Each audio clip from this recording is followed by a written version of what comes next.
Hello, and welcome to the next episode of the Shane Walsh podcast. So, if you hear any noise in the background, I sincerely apologize. Typical as I start to record next door, who are doing construction work, a big old truck and JCB have literally arrived, so making a lot of the noise. So, apologies for that. Welcome. So, for anyone who hasn't been listening to the podcast, thank you so much for watching. Now available up onto YouTube, so don't be afraid to, and don't forget to subscribe, like it, so you get the most up to date episodes as soon as they are released. And if you're listening on Spotify or up on iTunes or any other provider, thank you so much for listening. So today's topic is kind of something that I kind of work with a lot with my clients in relation to. I think this genuinely confuses almost everyone who's trying to either lose weight, eat more mindfully, just have a healthier relationship with food overall. And I think it's that feeling of, and that feeling of overall is what you're feeling right now. Is it actually hunger or is it food noise? And food noise is one of these terms that has kind of come into the media an awful lot more in relation to the likes of Ozempic, the weight loss drugs in general. And the thing is, most of us assume we know the difference, and we think, well, if I'm thinking about food, I must be hungry, or we think that we need to be more disciplined because we're hungry. We need to have more motivation or more willpower because that's what weight loss is about. And I don't necessarily agree that willpower or discipline is what most people's issue is. And I think for a lot of people, for those who especially have struggled with their weight or their eating habits for years, the two of food noise and kind of your hunger levels have become so entangled together that that people genuinely can't separate them apart. One, because they haven't been taught how to do so, and two, it can be, we hear a term sometimes and we think that's what the problem. The perfect example of it is, well, my metabolism is broken, or because I'm getting older, my metabolism is slowing down. We think these are the answers and we think these are solutions as a way to make peace for it. But my experience of these can become self-professing stories that we tell ourselves as an excuse, or not even an excuse, but more so as a way to kind of, this is what the definitive story, this is why it's harder for me, so what's the point of even trying? And I mean that in the nicest way possible. Not everyone has that same level playing field. The metabolism doesn't go down until we're at least 60, and even then it goes down by 0.6% for some people. Thyroid function is a barrier in there for someone as well. But once people are on the right meds like Altroxin, then it makes a level playing field. Does getting older make it harder? Yeah, but it's also a load of different factors on top of it as well. It's not just calories. It's not just all these kind of different things. So what we're going to do today is we're going to try and untangle it. We're going to try and define both terms clearly, talk about why people have been misled or why we may feel that we're maybe not understanding it. Well, we're going to talk about why the weight loss medications work and how they work on quieting food noise. And then we're going to talk about practical checklists that you can kind of use in the moment when you're maybe standing in front of the fridge or the cupboard or the press at 9 p.m. wandering around the place. So let's kind of try and break it down. So we need to figure out what first food noise is. And ultimately, food noise is kind of like having a radio in your brain all the time. And that clinical setting for a while has been entered into mainstream conversation around, especially with the rise of GLP-1 medications like your Ozempic or your Wegovy. So when people are taking these medications, they start describing this experience of one of the most common ones is this constant radio frequency or constant chatter about food has just stopped. That chatter, that's essentially food noise. So technically speaking, food noise ultimately refers to those kind of intrusive, kind of persistent, always thinking about food and not really driven by physical need. And sometimes people will beat themselves up for this, kind of like, this is a me problem, this is a willpower issue, but it's not. It's your body sending you a signal. It's your brain, and specifically your brain's reward system, running in the background, constantly scanning for food-related stimulation. And think of it like a background tabs open on your actual laptop. You're not actively using them, but they're running, draining your energy, pulling your focus. You get distracted. The food noise sounds like there's leftover cake in the fridge. I wonder if there's anything good to eat in the fridge. I could really go for something sweet right now. Once I finish this, I'm going to have a snack. And the key thing is these thoughts pop up even if you ate 15, 20 minutes, an hour ago, even when you're not physically hungry. And when you're in the middle of something completely unrelated to food, that can also happen. So food noise is driven by a few things. Dopamine, which is your reward hormone, the brain's reward pathways, habit loops, emotional stress, emotional states, boredom, loneliness, environmental factors, food ads. That's why they're starting to ban food ads targeted at young kids, particularly certain times, I think over in the UK, or smelling something nearby. Now, I know if I smell baking or if I smell brown bread and fresh brown bread, it reminds me of my granny, and that's what I'm kind of looking for then. Our brains are incredibly good at associating certain times, places, moods, activities with food. And once those associations or those feedback loops are wired in, they fire automatically. And food noise is not a character flaw. It's not a weakness, or it's not greed, or it's not a lack of willpower. It's a neurological pattern. And for some people, it's almost constant. And now we need to talk about what actual hunger is, because if we're going to tell if we're going to tell the difference, we need to know what we're actually comparing it against. So true hunger is a psychological response and a psychological signal. It's your body communicating a genuine need for energy. So when think of it when you're hungry or you want to kill someone. When your blood sugar drops, when your stomach empties, when your body's fuel stores need replenishing, your body sends signals of real hunger is biological. It has a physical basis. What does it actually look like? It tends to build quite regularly and not regularly, but gradually, shall I say. It doesn't appear out of nowhere. It grows over time. Maybe an hour or two after your last meal, it gets stronger the longer you go without eating. So it comes on slowly. Emotional hunger comes on quickly. True hunger comes on quite slowly. And you'll often notice these kind of physical sensations, a hollow or annoying kind of feeling in your stomach, low energy, maybe some difficulty concentrating, lightheadedness, dizziness, or then that might very specific irritability, that word hangry kind of comes in. And true hunger is not picky. When you're genuinely hungry, an apple sounds good. A bowl of plain rice sounds like a solid option. Real hunger responds to the idea of food as a broad term. Food noise tends to be specific. You don't just want food, you want that food. The chocolate, the crisp, the specific thing that your brain is kind of looking for and has decided what it needs. And another marker of true hunger is it's satisfiable. You eat, that feeling of hunger or that kind of dizziness feeling or that gnawing feeling kind of goes away for at least a while. True hunger is your body telling you it's doing its job. It's a normal, healthy, necessary signal. The goal is never to ignore it or to override it. The goal is to recognize it accurately. Why we confuse the two, and here's what gets really interesting and honestly a little bit uncomfortable, because is where a lot of people have an oh moment. Most people are better at identifying food noise than they think. The problem is they've been mistaking it for hunger for years. So food noise and hunger can feel similar on the surface. Kind of both involve wanting food, both create a kind of urgency or a kind of a preoccupation with things. And because we've always responded to food noise by eating, the pattern has been reinforced over and over. And that the thought arrives, we eat, we feel better, the temporary kind of situation or that temporary feeling kind of tends to kind of go away. And what we honestly think is we feel that if we're eating when we're outside of these parameters, that we are weak. So the food noise doesn't go away when you eat. Not really, not for long. Because it wasn't triggered by an empty stomach. So you eat, you get a brief hit of dopamine, and then that noise comes back, often within the hour.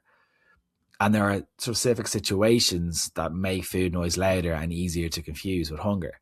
We've got stress, we've got anxiety. So the stress hormone like cortisol, some people have an increase in appetite. When they get stressed, some people have a decrease in appetite. So when you're stressed, food noise gets very loud and it often presents as urgent hunger, even when your body is perfectly fueled. Then there's boredom. The brain seeks stimulation. When you're understimulated, food becomes an easy hit of sensory input. Boredom hunger is almost food noise. It's always food noise. If we're bored, food isn't going to solve it. If it's not a food issue, food is unlikely to solve it. It's like having a car and your windows are the issue, but you fix your lights. If you've had a snack at 3 p.m. and your brain will start generating that food noise at 3 p.m. regardless of what you've had at lunch. And that can happen for an awful lot of people, particularly like if you're living down, if you're in Ireland and your dinner is at lunchtime and your supper is at dinner time, you could have been used to having something at 3 p.m. or 11's or whatever it might be as a way just to kind of have it. So that pattern is there. Tiredness, sleep is a massive factor. It increases the hunger hormone. They've also got emotional states. You've got sadness, you've got loneliness, you've got excitement, you've got even happiness.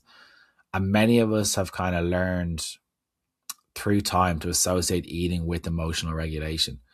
Think of it like when you're a baby. You eat when you're hungry. When you eat when you cry. Or you're given food when you cry. And you don't tell a baby that you're weak and you're a piece of shit. But you tell yourself, if you're eating in these boredom, habit, tiredness, emotional state, stress, and anxiety, they're a useless piece of shit. Why can't I get my shit together? But that's what spirals it into maybe feeling a little bit more out of control. The result is a lot of people have lost essentially that kind of ability to trust their hunger. They eat in response to food noise so consistently that they can't remember what genuine hunger actually feels like. And that brings us back to the weight loss meds with the GLP receptor antagonists, Ozempic, Mounjaro. These have received enormous attention for weight loss. They are game-changing, absolute game-changing. They slow your gastric emptying, which means food stays in your stomach for longer and you feel hunger. That's real. But one of the most striking things that people report when they start these medications is that they're feeling a lot less hungry and that radio frequency or noise stops. And people describe it as, I walked past the bakery and I just didn't think about it. Or I got to 2 p.m. and realized I hadn't thought about food once. Or I can hear myself now. What's happening here is essentially these medications act on the brain, including the hypothalamus and your reward centers, not just in the gut. They appear to reduce the kind of like the dopamine drive pull toward food. They quiet the brain's constant scanning for food reward. So for many people, this is the first time in their lives they've experienced what it's like not just to think about food all the time and not be genuinely kind of hard on themselves when they have food. So not just for weight loss, but for actually understanding themselves. And that's not a willpower issue or a discipline issue because it's not a level playing field for everyone. Some people genuinely have higher hunger hormones than others. And some people don't. Because suddenly they could feel a difference between noise and hunger. They could be getting the weight loss that could be helping their health overall. And they could be starting to get momentum so that they're adjusting their habits alongside it. And they could feel that genuine physical emptiness and separated from constant craving background. Where a lot of people can struggle with the weight loss drugs or the gastric sleeves and stuff like that is a lot of people can feel a little bit more depressed because they're losing their coping mechanism, aka food, alcohol, whatever it might be, in the background. That's where a lot of the issues can happen with these drugs. These medications are not for everyone. They have side effects. They're great in the right hands. A lot of people are abusing them right now, unfortunately. But the reason that they've sparked this conversation around the food noise is it's important because they've given a reference point with that maybe someone didn't have before. They've made someone feel visible again rather than feeling invisible again. So what I want you to do right now is I want you to think about and write down, stick on your fridge, whatever works, or take a note and run through this checklist that I'm going to give you through. You don't need to answer all of these. Even 2 or 3 will usually give you clarity on whether it's food noise or versus hunger. So when did I eat last? If it's been less than 2 to 3 hours, solid meal, it's almost certainly food noise. Second one is, did this feeling come on suddenly or gradually? If it came on suddenly, it's probably emotional hunger. Am I experiencing physical sensations? So you check in, take a big deep breath and saying, right, am I feeling, if I look at a scale of 1 to 10, 10 being Christmas dinner full, 1 being feeling dizzy, low energy, etc. Where am I sitting on that? I'm having difficulty concentrating, lightheadedness, dizziness, whatever it might be. 4, would a plain unsatisfying food fix it? Would like a piece of fruit fix it? Hunger is non-specific. If you were genuinely hungry, a plain piece of toast would do the job. But if you're looking for, I crave chocolate, or I crave this, or I crave that, it's not a willpower or discipline issue. It could be feedback that you're restricting, but it could also be feedback that it's food noise. 5th thing is, what's your emotional state right now? Am I stressed? Am I bored, tired, sad, anxious? Emotional states are the number 1 driver. So if it comes on quickly, it's probably emotion. 3rd one, or the 6th one is, am I actually thirsty? If you're dehydrated and your pee is a luminous orange, drink a glass of water.